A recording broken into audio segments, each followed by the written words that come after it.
You ask Tiger to solve. This deals with linear equations with one unknown. The final result is x equals -1. Let's solve it step by step.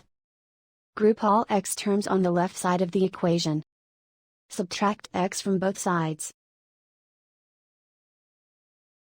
Group like terms. Simplify the arithmetic.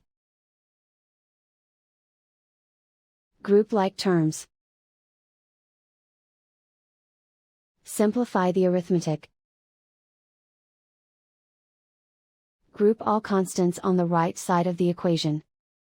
Add 2 to both sides. Simplify the arithmetic.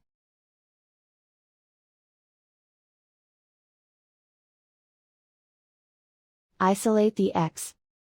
Divide both sides by 7. Simplify the fraction.